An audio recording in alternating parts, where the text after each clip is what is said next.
How's it going, guys? It's your boy Stas here. Got my good old single today. Cheers. I appreciate you all for tuning in. As I know, the market's closed today, but we still have to break down Nvidia, how the market did throughout this entire week, and where my head's at overall right now. So, guys, hit the like button. Make sure to subscribe. Do all that good stuff. Join my Patreon if you want to keep up with my portfolio updates, my trades, investments, and if you want to be a part of my private Discord.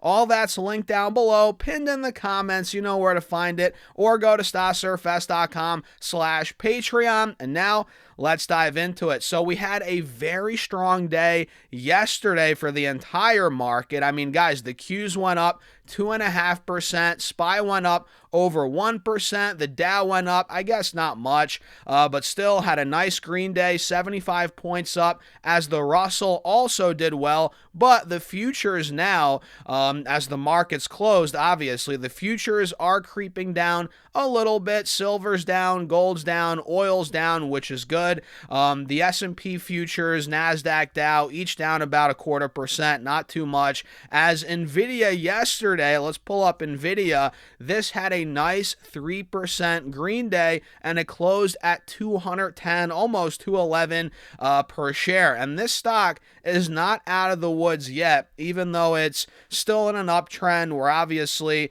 doing well off the lows from a couple months ago. Nobody's denying that, but we're not out of the woods yet, meaning Nvidia is still under 210, 215, which is a major resistance, not only from the last couple of weeks. If we zoom in here, you guys can see 215, we got hit there in the end of April, right? We've been struggling there the last roughly week to 10 days. And on top of that, you guys should know 210, 212, 215, that was the all-time high from October, right? From at this point, what, 7 months ago, 8 months ago, 9 months ago, we hit about 212, 215. Then we sold off for a good couple of months.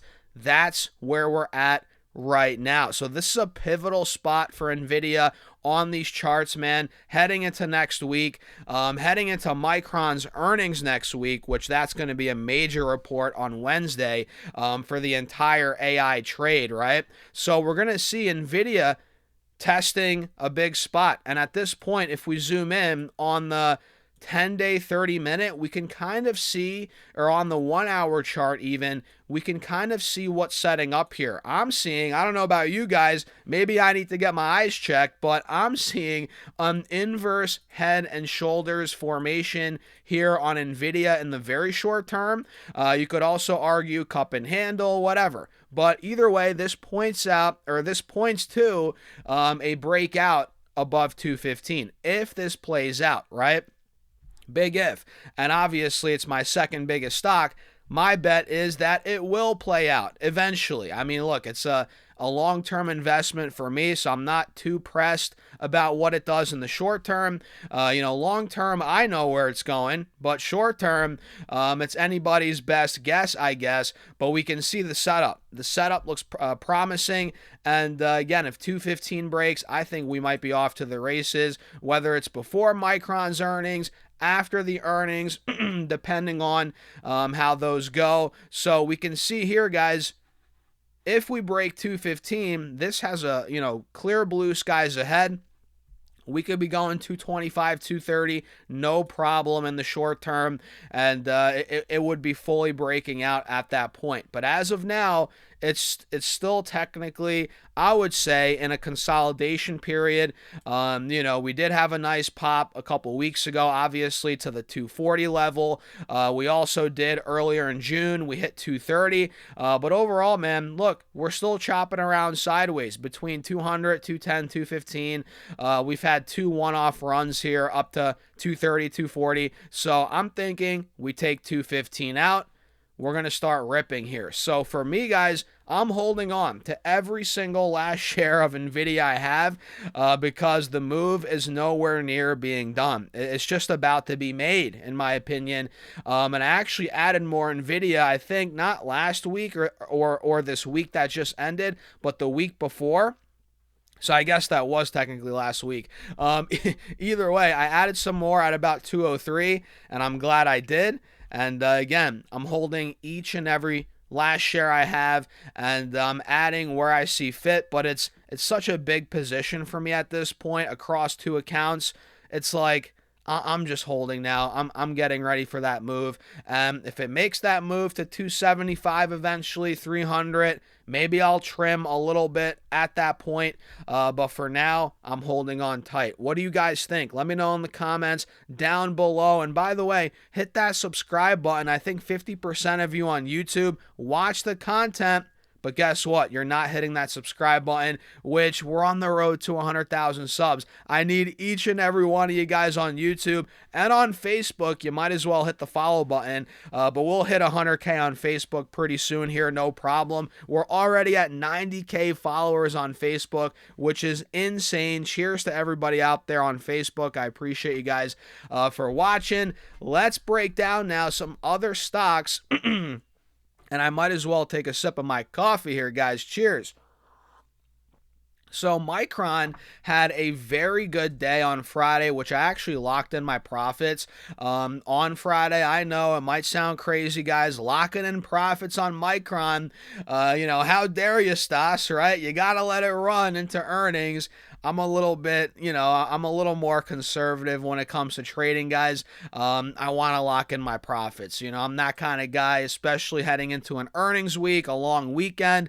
I can always re-enter, and I always have, obviously, more exposure, other exposure to AI. If Micron rips, I'm not, missing the move, right? I have other exposure. But, yeah, I locked in profits on Micron. And the stock had a nice 9% day. The cup and handle starting to play out here. But how much more can it actually run before earnings? I don't know. And if we look at what happened last time Micron reported, the stock was up pretty much, it was at all-time highs into the print. We got great numbers, phenomenal guidance, man. They crushed it, and the stock went down 35%. I'm not even kidding. 35%. Right? And that was kind of in the beginning of the Iran conflict, I'm pretty sure, right? Yeah, it was. So that had something to had something to do with it, maybe.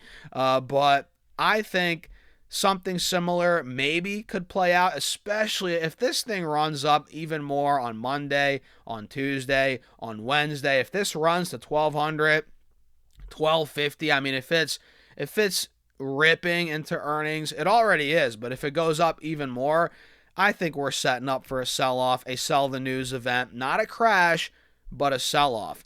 And we're already kind of noticing a bearish divergence on the RSI here. I mean, the RSI is weakening. If you guys look down here on the bottom of the screen, RSI is weakening, whereas the chart continues to gain strength, breakout. The move, I think the move's weakening a little bit. Volume's coming down a little bit.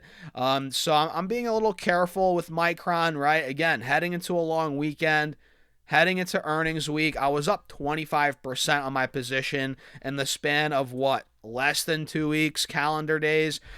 So for me, I'm playing it safe. I locked in gains. Doesn't mean that's what you should do. That's what I'm doing, guys. That's what I did, right? So let me know your thoughts in the comments on that. Other stocks that I'm in, I'm in a firm right now. I'm in some call options. That hasn't fully played out yet, but I have time on my side, guys. I'm being a bit patient with a firm. I think we're going to be, in the high 70s, low 80s very soon here. Honestly, mid 80s on this stock. So I'm holding on tight to those call options. Obviously, we know Robinhood, that stock's been on fire. Probably one of my best call outs recently. Robinhood and Lam Research, not to toot my own horn, but we called those out to a freaking T. I'm not in Lam anymore, but I'm still in Robinhood, and this is one that I've been in since the low mid 70s. My average cost is $73 a share, and we're at 108, and I think we're just getting started, to be honest, guys. And Lam Research excuse me, guys. I need to drink some water today. I just realized. I woke up like an hour ago. It's Friday. The market's closed. I figured, hey, let me sleep in a little bit.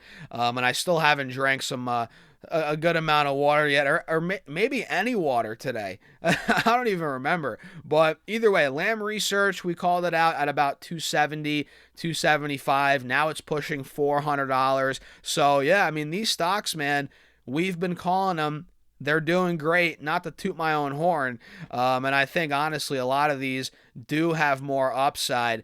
And I'm excited for this upcoming week. I really am, man. It's going to be a long weekend. Whenever we have a holiday week, a federal holiday, the market's closed, I'm always like, oh man, I need to get back to the market. But we're gonna have a nice, relaxing weekend. We're gonna enjoy ourselves, man. And yeah, it's a nice day. So happy Friday, guys. Cheers. I appreciate you all for tuning in. Again, check out my Patreon if you want to keep up with my actual portfolio updates, my trades, investments, stocks I'm buying, all that stuff, the private Discord, all of that's linked down below, pinned in the comments, or go to stocksurfs.com/Patreon. And with that being said, cheers again. I'll see you in the next video.